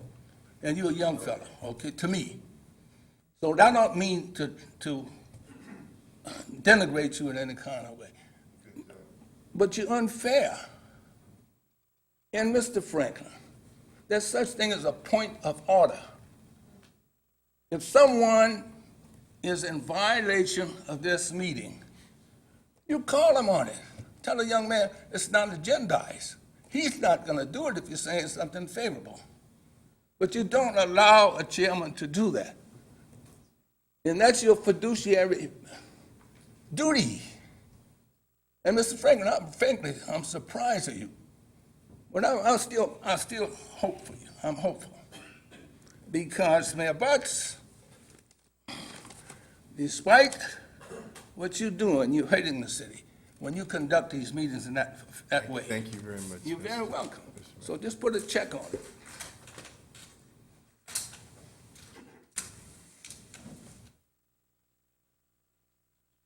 After Austin,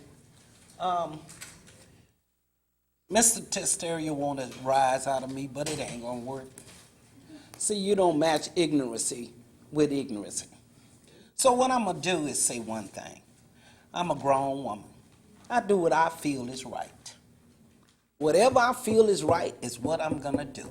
If I don't want to be negative and go against this city, and I live here, and I appreciate what the council and the mayor is doing to help this city, then that's my prerogative. I don't kiss. I don't have to do no physical therapy, picking up people hurting my back.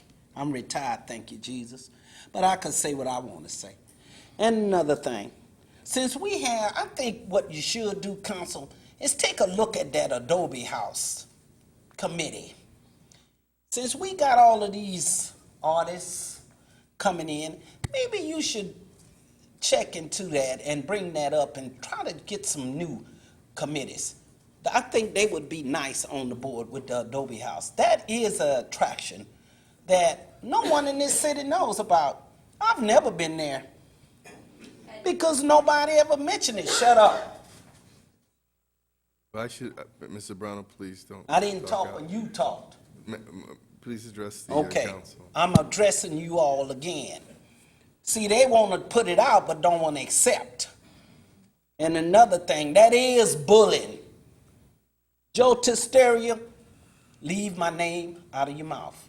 I'm asking you, I'm begging you, in Jesus' name, please. Leave me alone. I'm not the one you want to deal with.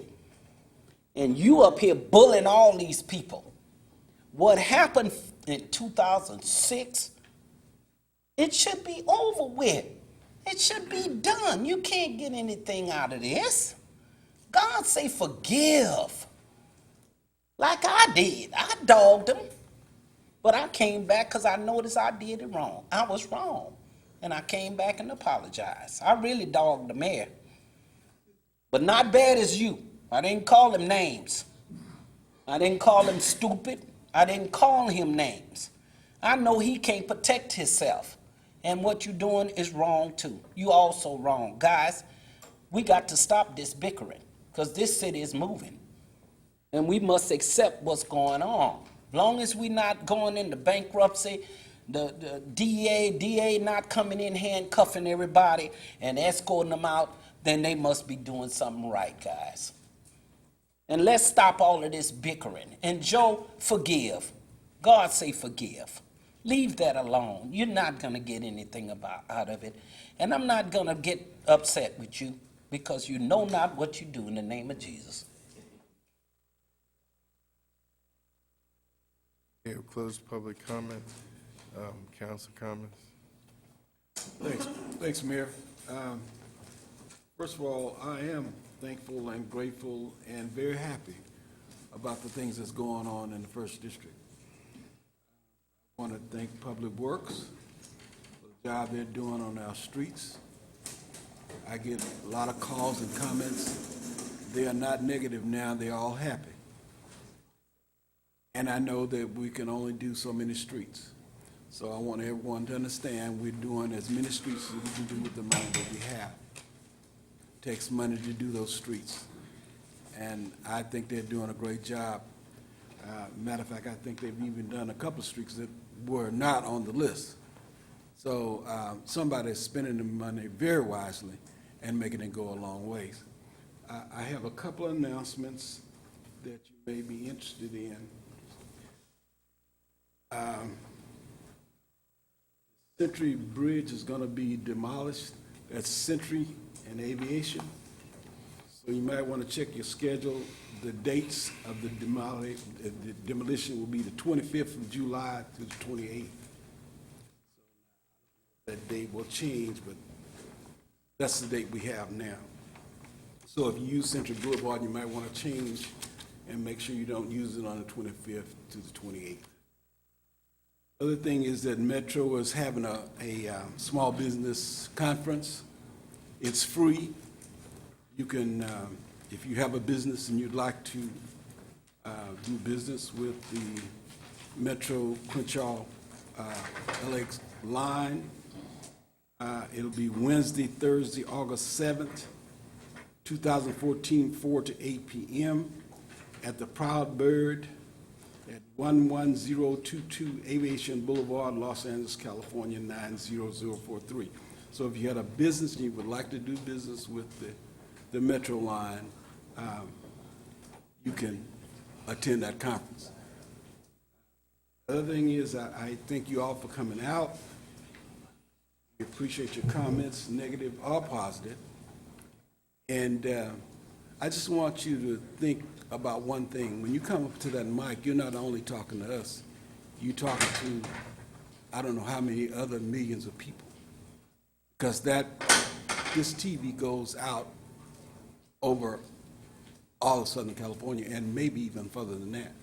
So please keep that in mind when you come to this mic, because you're representing yourself and you're representing the city as well. So let's just keep that in mind. I don't particularly care whether it's negative or positive. Just make sure that you understand that whatever you're saying, it goes out on the air, and a lot of other people will receive that. So thank you all for coming, and hopefully we'll see you next week. Councilman Padilla. Thank you, Mayor. Just a couple of words. You know, we started off the evening by somebody coming up to the podium to speak and saying that nothing gets done, that it's a flim-flam, you guys aren't doing anything for this city. And I got to ask that person, what rock are you living under? Where have you been? Because there's a lot of positive things coming on in this community. For somebody to stand up there and say nothing is getting done, to me, that's unbelievable. But again, you're entitled to your opinion, but I got to tell you, that's the farthest thing from the truth. I do want to commend staff for their presentation earlier on the live-work ordinance. I'm glad to see that that moved forward. A lot of people in our community have been waiting for that to happen for many years, and I'm glad we finally got that done. You know, we talked about the Centinela Adobe, and Ms. Zambrano came up and spoke briefly about it. And I got to tell you, I had an opportunity to talk with her this past Saturday at an event in Hawthorne. And she'll be one of our vendors, or will have a booth at our upcoming event, which is on Saturday, August the 9th. So this is your save the date flyer. They'll be out there on the table. We'll have booth and vendors set up. It's a great opportunity to celebrate what's going on in our community. There'll be a car show, there'll be raffle, there'll be food and entertainment. Proceeds from this event are going to benefit the students from Inglewood High School's JROTC program and the arts program at the Inglewood schools. So again, this is a great opportunity to come out, celebrate with our neighbors, celebrate with the business owners, and just see all the good things that are getting done in the city of Inglewood. So with that, just want to say I want to congratulate my niece Veronica and her husband Mark on the birth today of their baby girl. So congratulations to you. Thank you, Mayor. Councilman Morales. Thank you. You know, I'm always amazed at some of the comments that are out there. The truth is that there is a lot of good happening. And, you know, Mayor, you get a big spotlight on you, and so that's why you get beat up a lot. But hey, it's all part of it, and you know, we're all supportive. And sometimes, you know, we get challenged by the fact that one gentleman says that, you know, why don't we call you on certain things? The truth is that when you sit up here, you really recognize, you know, what running a meeting is. And you know, some of the comments, while we don't react to, the truth is, it's easier sometimes to provide that space for the person speaking and just not go back and forth. You know, it just doesn't do anything for the way we handle ourselves up here, for the meetings itself.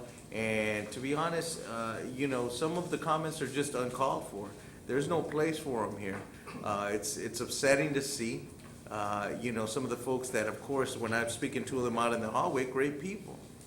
But the way they get up here and speak to certain people as if they can just knock them around, you know, it's amazing to me that that's the same person that I speak to in the hallway.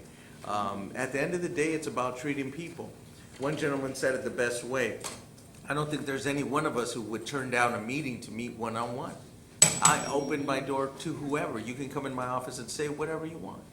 You know, what they get out of doing it here, you know, I don't know what it is. But the truth is that so much good is happening, and you know, there's a big weight on our leadership here, and running the meeting is not easy. So do want to take the moment to thank Dr. Tijerino, who had a great event on Saturday over at the amphitheater at Ed Vincent Park. great turnout and just a positive event in the city of Inglewood. Also, we had the privilege of having a Grammy Award-winning Latin artist this morning, Ramon Ayala, here, whom accepted our invitation to honor him, and want to thank the forum and everybody else who helped us make that happen. But it was a great pleasure to have him. Other than that, oh yeah, and there's a 50% actual sale for tickets for Inglewood residents on that concert and another upcoming concert, I believe, Boston, in regards to that. Other than that, great meeting. Thank you for coming out. Councilman Franklin? Yes, staying positive, because that seems to be the light we need to stay at. I just want to thank my colleagues for doing the team effort, and I can't thank the mayor enough since he's been in office of the open door policy.